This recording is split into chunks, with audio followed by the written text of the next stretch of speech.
হাজি হওয়ার জন্য সেখানে আমরা গেছিলাম, কিন্তু হজে কোনো পরিবর্তন নিয়ে আসেনি।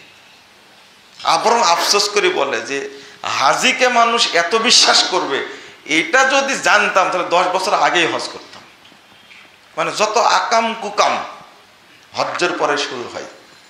আমি একদিন এক বক্তব্যে বলেছিলাম, যারা হাজি না পাজি, তো একজন হাজি আমাকে বলছেন যে হজ করতে আপনি যাচ্ছেন, গোটা দুনিয়ার লোক জানবে কেন? আপনি শাওয়ালের সিয়াম পালন করেছেন 6টা, এত ঢাক ঢোল পিটাচ্ছেন কেন? আপনার এলাকায় সবাই জানে যে আপনার শাওয়ালের সিয়াম 6টা হয়ে গেছে। আপনার মনের সুস্থতা আগে দরকার। আপনি সোমবার বৃহস্পতিবার সিয়াম রাখেন, তো পুরো গোষ্ঠীকে জানানোর কি দরকার? এমন কোন আমল আপনার আছে যেটা আল্লাহ ছাড়া কেউ জানে না? আপনি বলতে পারবেন না। এমন কোন আপনার আমল আছে যে আমলটা আল্লাহ ছাড়া কেউ জানে না, শুধু আপনার মধ্যে আল্লাহর মধ্যে আছে? আপনি খুঁজতে থাকেন, সারা জীবন খুঁজেন, আপনি এই আমলটা আপনি খুঁজে পাবেন না যে আল্লাহ ছাড়া কেউ জানে না। আপনি যদি এই দোয়াটা আগে থেকেই বলেন, আল্লাহুম্মা হাজ্জাতুন লা রিয়া ফিহা ওয়ালা সুমা, আল্লাহ হজ করতে এসেছে, এইটা মানুষকে দেখানোর জন্য না, মানুষকে শোনানোর জন্য না, এটা বলেন। দোয়ার একটা প্রভাব আছে, দোয়ার একটা প্রভাব আছে, নিজস্ব একটা কি আছে, ক্রিয়া আছে। আপনি না বুঝলেও, আপনি এই দোয়াটার অর্থ না বুঝলেও আপনার অন্তর এটা প্রভাব বিস্তার করবে। এই জন্য রব্বানা আতিনা ফিদ দুনিয়া হাসানা ওয়া ফিল আখিরাতি হাসানাতাও ওয়া কিনা আযাবান্নার অনেকেই বুঝেন না। এই দোয়ার একটা প্রভাব আছে, আপনি পড়তে থাকেন, আপনার উপরে প্রভাব বিস্তার করবে। এটা হলো দোয়ার পাওয়ার। তা আপনি যদি প্রথমেই এটা মাথায় নিতেন, হজ তো হাজি লেখার জন্য না। আমরা কয়েকবার হজ করেছি, তো কেউ আমাদের হাজি বলে না, কিন্তু আপনি মাত্র একবার করেছেন, এলাকার মানুষ সবাই হাজি বলে এখন। আর এটা তৃপ্তি অনুভব করে। কি হাজি বলাতে যদি তৃপ্তি অনুভূত হয় আপনার অন্তরে, তাহলে বুঝতে হবে হজ মক্কাতে আছে, এখন আপনার কাছে আসেনি। যদি এটা বলতেন দোয়াটা, আল্লাহুম্মা হাজ্জাতুন লা রিয়া ফিহা ওয়ালা সুমা, হজ করতে এসেছে, মানুষকে দেখানোর জন্য না, শোনানোর জন্য না। হজ করতে আপনি যাচ্ছেন, গোটা দুনিয়ার লোক জানবে কেন? আপনি শাওয়ালের সিয়াম পালন করেছেন 6টা, এত ঢাক ঢোল পিটাচ্ছেন কেন? আপনার এলাকায় সবাই জানে যে আপনার শাওয়ালের সিয়াম 6টা হয়ে গেছে। আপনার মনের সুস্থতা আগে দরকার।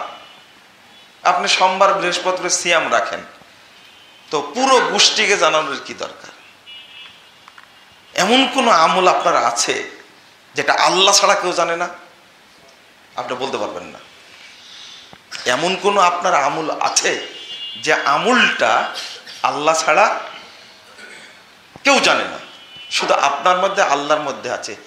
আপনি খুঁজতে থাকেন, সারা জীবন খুঁজেন, আপনি এই আমলটা আপনি খুঁজে পাবেন না যে আল্লাহ ছাড়া কেউ জানে না।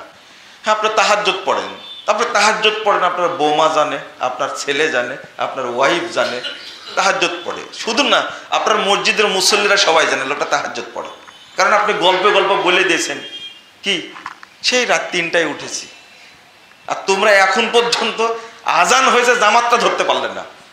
বলার কি দরকার সেটা 3টায় উঠেছি?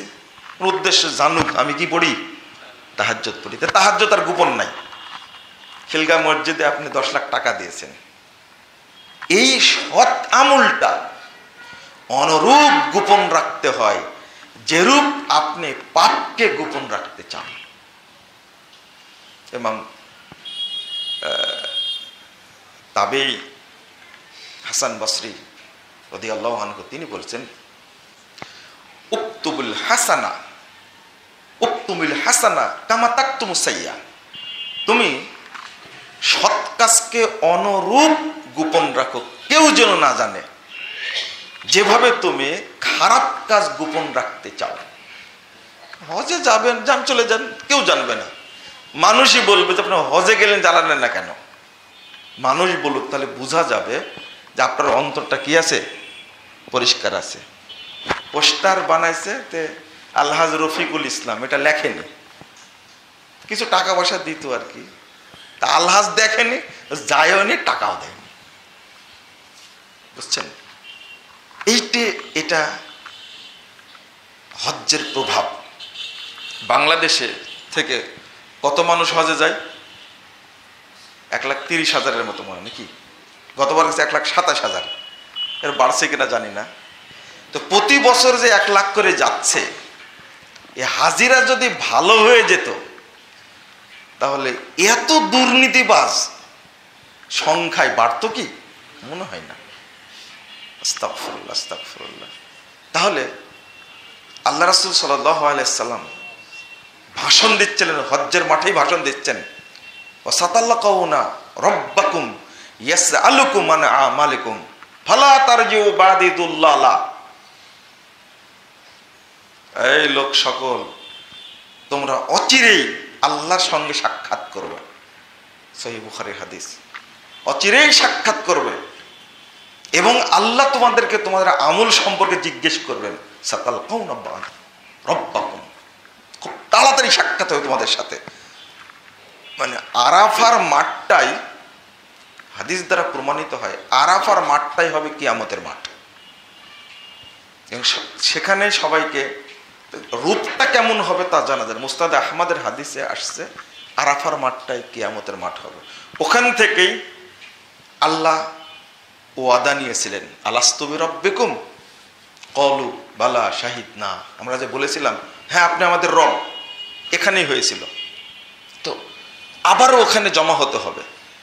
রাসূল সাল্লাল্লাহু আলাইহি সাল্লাম ওই জায়গাতেই বলছেন অচিরেই তোমরা তোমার রবের সাথে কি করবে? সাক্ষাৎ করবে। ওয়া ইয়াসআলুকুম আন আমালিকুম, তোমাদের আমল সম্পর্কে আল্লাহ জিজ্ঞেস করবেন। ফালা তারজিউ বাদি যুল্লালা, আজকের দিনের পরে তোমরা খারাপ হয়ে যেও না। হজ কবুল হয়েছে বুঝবেন কিভাবে?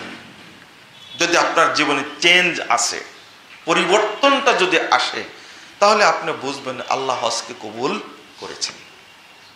আর যদি হজ থেকে এসে আপনার পাপের মাত্রা আরো বাড়িয়ে দেন, তাহলে বুঝতে হবে আল্লাহর সাথে আমার কি হয়েছে? প্রতারণা হয়েছে। হাজি হওয়ার জন্য সেখানে আমরা গেছিলাম, কিন্তু হজে কোনো পরিবর্তন নিয়ে আসেনি। বরং আফসোস করে বলে যে হাজিকে মানুষ এত বিশ্বাস করবে, এটা যদি জানতাম তাহলে 10 বছর আগেই হজ করতাম। মানে যত আকাম কুকাম হজ্জের পরে শুরু হয়।